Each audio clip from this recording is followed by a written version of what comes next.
എണ്ണയധിഷ്ഠിത സമ്പദ് വ്യവസ്ഥയിൽ നിന്ന് വിജ്ഞാനാധിഷ്ഠിതവും സാങ്കേതികവിദ്യയിൽ അധിഷ്ഠിതവുമായ സാമ്പത്തിക ശക്തിയായി മാറുക എന്ന ലക്ഷ്യത്തോടെയാണ് UAE തങ്ങളുടെ വികസന നയങ്ങൾ ആവിഷ്കരിക്കുന്നത്.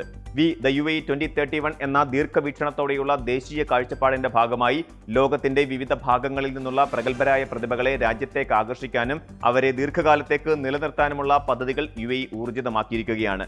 വിദേശ വ്യാപാര സഹമന്ത്രി doctor Thani bin Ahmed Al സിയൂദിയുടെ അധ്യക്ഷതയിലുള്ള global talent attraction and retention committee ആഗോള പ്രതിഭ ആകർഷണ തന്ത്രത്തിന്റെ രണ്ടാം ഘട്ട പ്രവർത്തനങ്ങൾക്ക് വേഗം കൂട്ടിയിരിക്കുന്നു.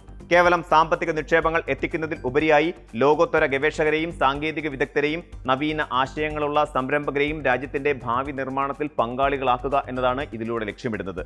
നിലവിൽ ആഗോള ടാലന്റ് കോമ്പറ്റിറ്റീവ്നെസ് ഇൻഡെക്സിൽ അറബ് ലോകത്ത് 1-ാം സ്ഥാനവും ആഗോളതലത്തിൽ 17-ാം സ്ഥാനവുമാണ് UAEക്കുള്ളത്. 2031 ലോകത്തെ ഏറ്റവും മികച്ച 10 പ്രതിഭാ കേന്ദ്രങ്ങളിൽ ഒന്നായി രാജ്യത്തെ മാറ്റുക എന്ന ദൗത്യത്തിനാണ് സർക്കാർ രൂപം നൽകിയിരിക്കുന്നത്. സാങ്കേതികവിദ്യ, പുനരുപയോഗ ഊർജ്ജം, ആരോഗ്യ പരിപാലനം, ബയോടെക്നോളജി, ലോജിസ്റ്റിക്സ്, വ്യോമയാനം, advanced manufacturing, financial services, food, water technology, സർഗാത്മക സമ്പദ് വ്യവസ്ഥ തുടങ്ങിയ തന്ത്രപ്രധാന മേഖലകളിലെ വിദഗ്ധരെയാണ് ഇതിൽ മുൻഗണന നൽകുന്നത്. പ്രത്യേക ഗോൾഡൻ വിസ കാറ്റഗറികൾ, ആർട്ടിഫിഷ്യൽ ഇന്റലിജൻസ് പ്രൊഫഷണലുകൾക്കായുള്ള വിസകൾ, സർവീസ് ആനുകൂല്യങ്ങൾക്ക് പകരമായി നടപ്പിലാക്കുന്ന വോളണ്ടറി സേവിംഗ് സ്കീമുകൾ എന്നിവയിലൂടെ വിദേശ വിദഗ്ധർക്ക് സ്ഥിരതയുള്ള തൊഴിൽ ജീവിത അന്തരീക്ഷമാണ് രാജ്യത്ത് ഒരുങ്ങുന്നത്. സ്വകാര്യ പൊതുമേഖലകളുടെയും സർവകലാശാലകളുടെയും സഹകരണത്തോടെ ഒരു സമഗ്ര വിജ്ഞാന ശൃംഖല കെട്ടിപ്പടുക്കുകയാണ് UAE ചെയ്യുന്നത്. ആഗോള പ്രതിഭകളെ ആകർഷിക്കുന്നതിനോടൊപ്പം തന്നെ അത്യാധുനിക സാങ്കേതിക വിദ്യകൾ സ്വന്തം വിപണിയിൽ സ്വായത്തമാക്കാനും UAE മുന്നിട്ടിറങ്ങുന്നുണ്ട്. ഇതിന്റെ നിർണായക ചുവടുവയ്പ്പാണ് ബംഗളൂരുവിൽ ദുബായ് ചേംബറും ഇന്ത്യൻ IT മേഖലയുടെ പരമോന്നത സംഘടനയായ നാസ്കോമും തമ്മിൽ ഒപ്പുവെച്ച ധാരണാപത്രം.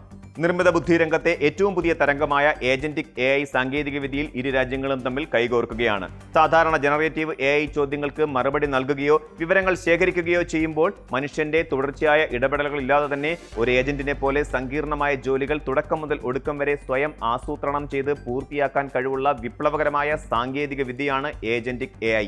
വിമാന ടിക്കറ്റുകൾ പരിശോധിച്ച് അനുയോജ്യമായത് ബുക്ക് ചെയ്യുക, അത് കലണ്ടറിൽ രേഖപ്പെടുത്തുക, വ്യാപാര ആവശ്യങ്ങൾക്കുള്ള അപ്പോയിന്റ്മെന്റുകൾ സ്വയം ക്രമീകരിക്കുക തുടങ്ങി സങ്കീർണമായ ബിസിനസ് പ്രക്രിയകൾ ഏജന്റിക് AI സ്വയം നിർവഹിക്കുന്നു.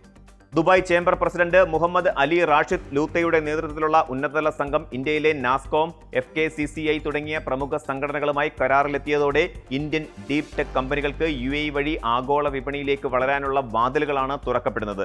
ദുബായിലെ സാമ്പത്തിക വളർച്ചയിൽ ഇന്ത്യൻ കമ്പനികളുടെ പങ്ക് അതിനിർണായകമാണ്. നിലവിൽ ദുബായ് ചേംബറിൽ 85,000-ലധികം ഇന്ത്യൻ കമ്പനികളാണ് സജീവ അംഗങ്ങളായിട്ടുള്ളത്. ഇതിൽ പ്രതിവർഷം 15% വളർച്ച രേഖപ്പെടുത്തുന്നുമുണ്ട്. ഈ വർഷത്തിന്റെ ആദ്യ പകുതിയിൽ മാത്രം 7,500-ലധികം പുതിയ ഇന്ത്യൻ സംരംഭങ്ങളാണ് ദുബായിൽ രജിസ്റ്റർ ചെയ്തത്. നിക്ഷേപ രംഗത്തും ഇരു രാജ്യങ്ങളും തമ്മിൽ വലിയ മുന്നേറ്റമാണ് ഉണ്ടാകുന്നത്.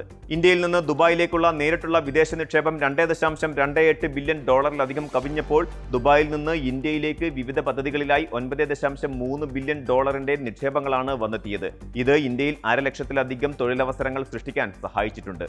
ഭാവിയിലെ സാമ്പത്തിക വ്യവസ്ഥയിൽ വിജയം വരിക്കാൻ അത്യാധുനിക സാങ്കേതിക വിദ്യകളും ലോകോത്തര മാനവ വിഭവശേഷിയും ഒരുപോലെ ആവശ്യമാണെന്ന് UAE തിരിച്ചറിയുന്നു.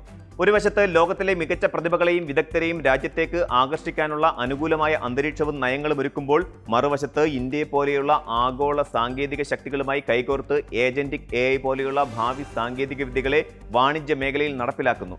മനുഷ്യ വിഭവശേഷിയും കൃത്രിമ ബുദ്ധിയും പരസ്പരം പൂരകങ്ങളായി മാറുന്ന ഈ പുതിയ കാലഘട്ടത്തിൽ ലോകത്തിലെ ഏറ്റവും ആകർഷകമായ ആഗോള വിജ്ഞാന വ്യാപാര കേന്ദ്രമായി മാറാനുള്ള UAEയുടെ യാത്ര മറ്റ് വികസിത രാജ്യങ്ങൾക്കും വലിയൊരു മാതൃകയാണ് നൽകുന്നത്. കൂടുതൽ വാർത്തകൾക്ക് News 18 Keralam YouTube channel subscribe ചെയ്യുക.